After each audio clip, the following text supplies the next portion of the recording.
A última procissão. No Brasil, o Dia de Finados sempre foi uma data de respeito e reverência. Mas em uma pequena cidade no interior de Minas Gerais, o 2 de novembro ficou marcado por uma história que ninguém esqueceu. Ali, numa tradição antiga, as famílias se reúnem para levar flores aos túmulos de seus entes queridos, iluminando o cemitério com velas e orações, enchendo a noite com um brilho quase místico. No entanto, esse ano, a escuridão parecia mais densa e um estranho presságio pairava no ar. A história começou com o desaparecimento de Dona Amélia, uma senhora conhecida pela devoção aos rituais de finados. Ela cuidava do cemitério com esmero, quase como se fosse um lar, mas naquela tarde ninguém a viu no local. Alguns comentaram que haviam escutado seu lamento vindo de uma cripta antiga e esquecida, onde ela raramente ia. Quando foram verificar, encontraram apenas uma vela derretida, com uma chama verde e fria que não oscilava.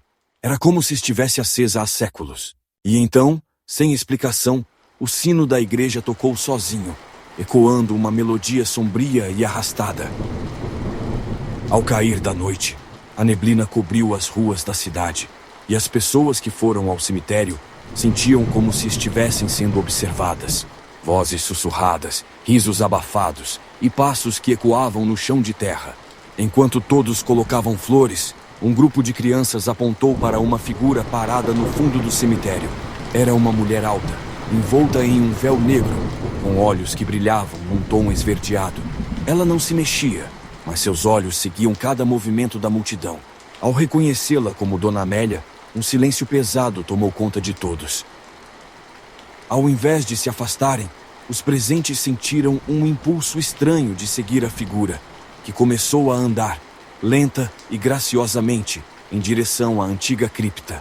Quanto mais se aproximavam, mais ouviam vozes que vinham de dentro da cripta, chamando por eles, murmurando seus nomes em sussurros que gelavam o sangue.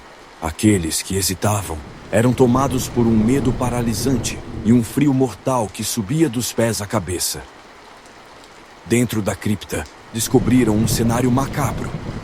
No centro, havia um círculo de velas verdes e no meio dele, uma lápide esquecida, com o nome de Amélia cravado e a data de sua morte, curiosamente, marcada como o mesmo dia em que a encontraram. Ela havia falecido 1 ano antes. Os habitantes que ainda se encontravam do lado de fora começaram a murmurar entre si, tentando entender o que estava acontecendo. Mas o pavor e a curiosidade os prendiam à cena. De repente, um vento gélido soprou do interior da cripta, e as velas verdes, como olhos hipnóticos, tremularam antes de se apagarem completamente. Um silêncio pesado recaiu sobre o cemitério, e o chão parecia pulsar, como se um coração estivesse batendo sob a terra. Dentro da cripta, os poucos que ousaram entrar sentiram o ar ficar denso, quase impossível de respirar. Os nomes gravados nas lápides pareciam brilhar com um tom esverdeado, e uma risada profunda e rouca ecoava de todos os cantos. Era Dona Amélia.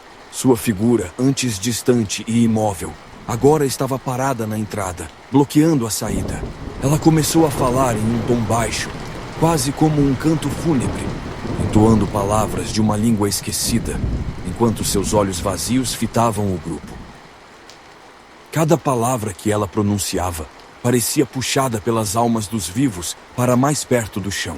Um a um, os que estavam ali sentiram a força vital ser drenada, e os rostos de seus entes queridos emergem das sombras, como se fossem chamados para um último encontro. A figura de Dona Amélia designada para um dos jovens presentes, Júlia, uma adolescente que estava ali para homenagear o pai falecido. Ela sentiu um arrepio que subia pela espinha, e a visão escureceu. De repente, Júlia foi puxada para uma memória que não era sua, a morte de Dona Amélia. Ela viu o momento exato em que Amélia foi levada para a cripta, onde um ritual sombrio havia sido feito, prendendo seu espírito ao lugar e condenando-a a vagar no dia de finados. Com os olhos arregalados de terror, Júlia percebe que o mesmo destino os aguardava. Os gritos abafados de quem estava na cripta reverberaram pelo cemitério, enquanto as portas da entrada se fechavam sozinhas com um baque.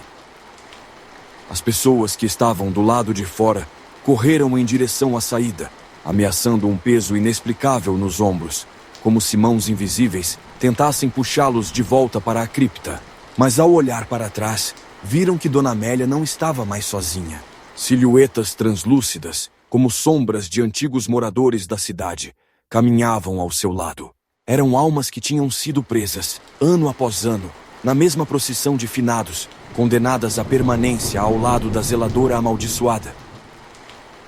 Na manhã seguinte, as autoridades locais encontraram o cemitério completamente vazio.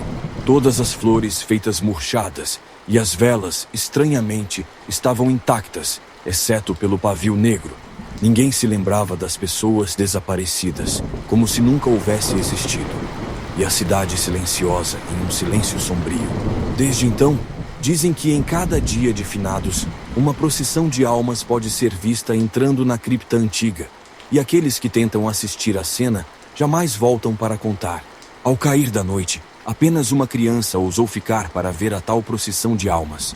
Escondida atrás de um mausoléu, observava as sombras vagando em silêncio para dentro da cripta. No momento em que a última figura entrou, a criança viu algo que gelou seus ossos.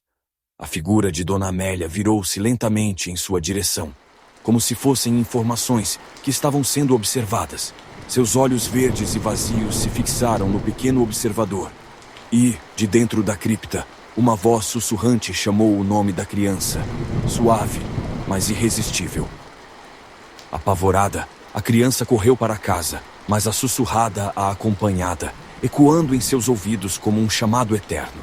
Desde aquela noite, todos os anos no dia de finados, a mesma criança desaparece misteriosamente, sendo encontrada apenas ao amanhecer, deitada em frente à cripta, com o olhar distante e uma flor murcha na mão.